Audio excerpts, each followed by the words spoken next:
What's up, YouTube? This is Too Raw for TV.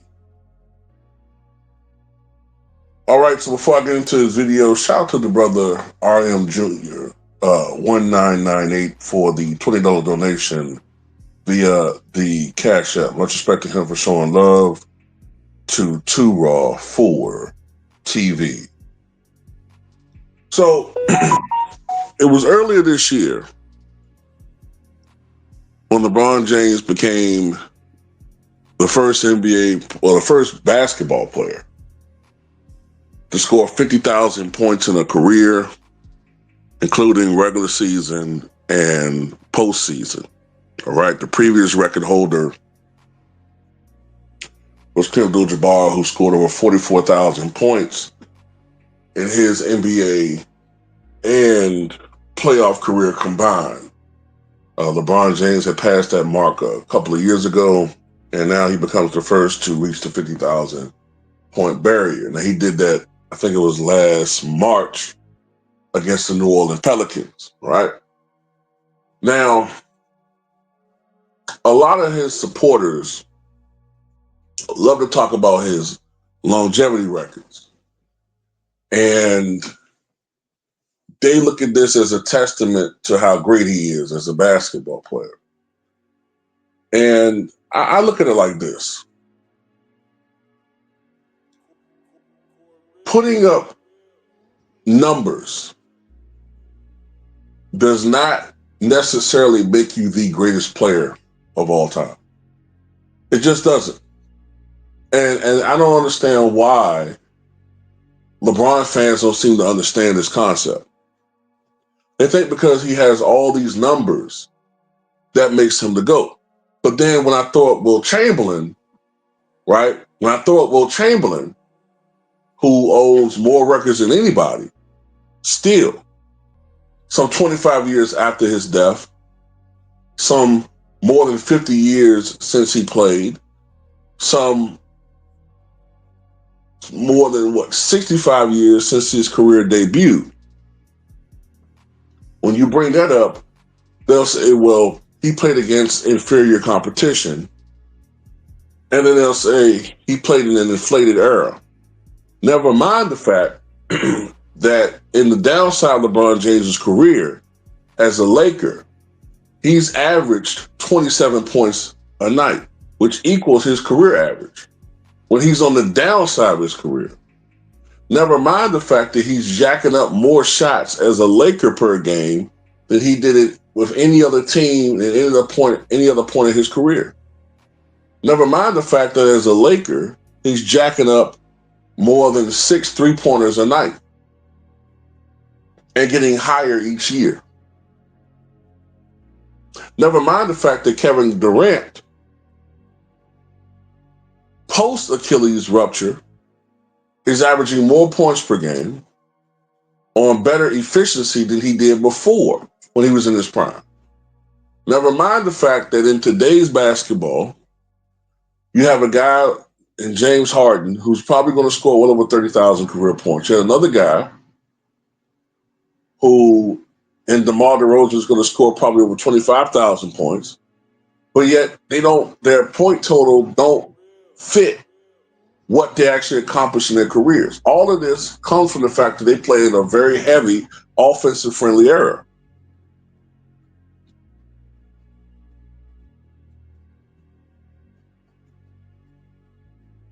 Nolan Ryan is the all-time leader in strikeouts.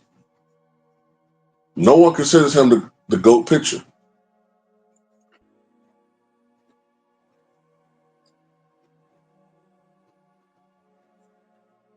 Emmitt Smith has more rushing yards than any other running back. Almost nobody considers him the GOAT running back.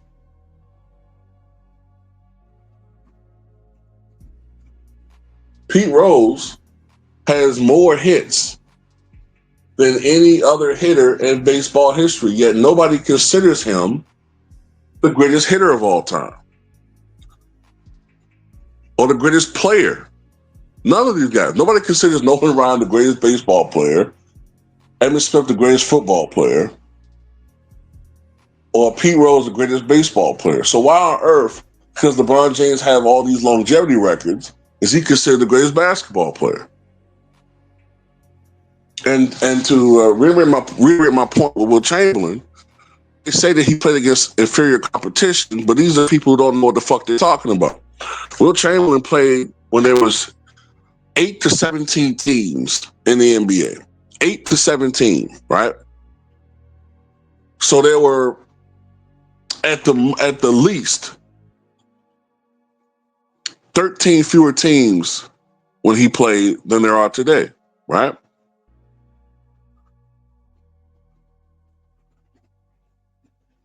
But unlike a Jokic, who last year put up historic numbers for a center, averaging a triple-double, but yet really didn't have much competition at that position. Joel Embiid didn't play. Giannis is a power forward. Anthony Davis moved over to power forward before he got hurt. Who did he really have to compete against at the center position? Victor Wembanyama got hurt. But yet Will Chamberlain went up against Bill Russell, Zelmo Beatty before he was switched over to the ABA, Walt Bellamy, Nate Thurman, Willis Reed, Bob Lanier, Kareem Abdul-Jabbar, Wes Unseld, Dave Cowens, Sam Lacey. And that, off the top of my head, is what? 8 Hall of Fame centers? So what are you talking about? He didn't play against any competition. Never mind the fact that Elvin Hayes played center when he first came into the league. So he was competing against a Hall of Famer, Elvin Hayes, at the center position. So what are we talking about here?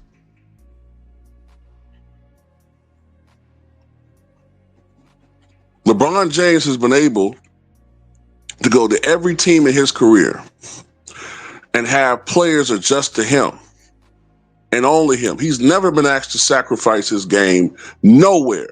He's never been asked to sacrifice his game. The closest he got to sacrificing his game in any way, shape, or form is with Miami his first year. And we understand and remember how disastrous that was when he had the worst performance ever by a superstar in NBA history in those finals against the Dallas Mavericks. LeBron fans and the media don't want us to bring that up, but we can never live it down. The very next year, what happened? Chris Bosh and Dwayne Wade had to adjust to him. Meanwhile, Kareem had to adjust to playing with Magic Johnson. Kareem had to adjust to playing with Oscar Robertson. Right? Kareem had to make adjustments a lot of times. He didn't always shoot the ball 20-some times a night.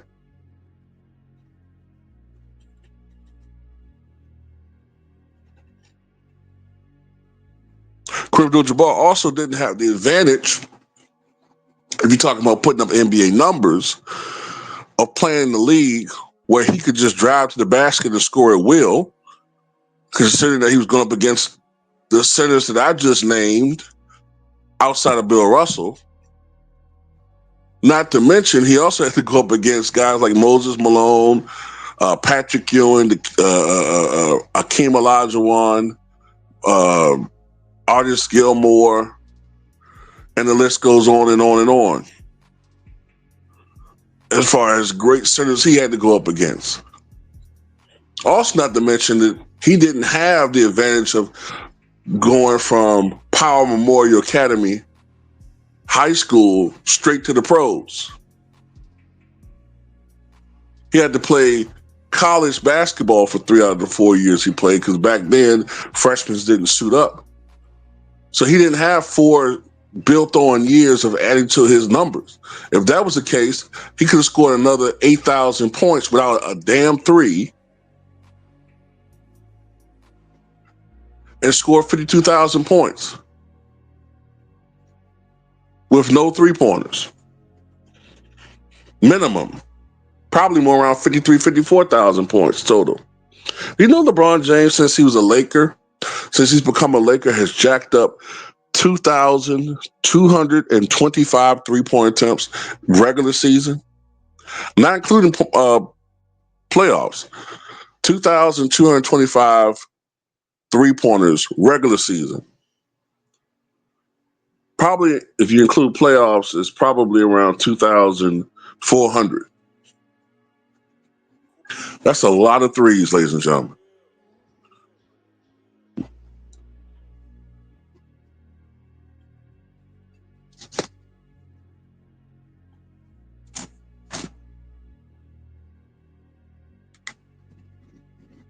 And he's been not been a marksman. Not really.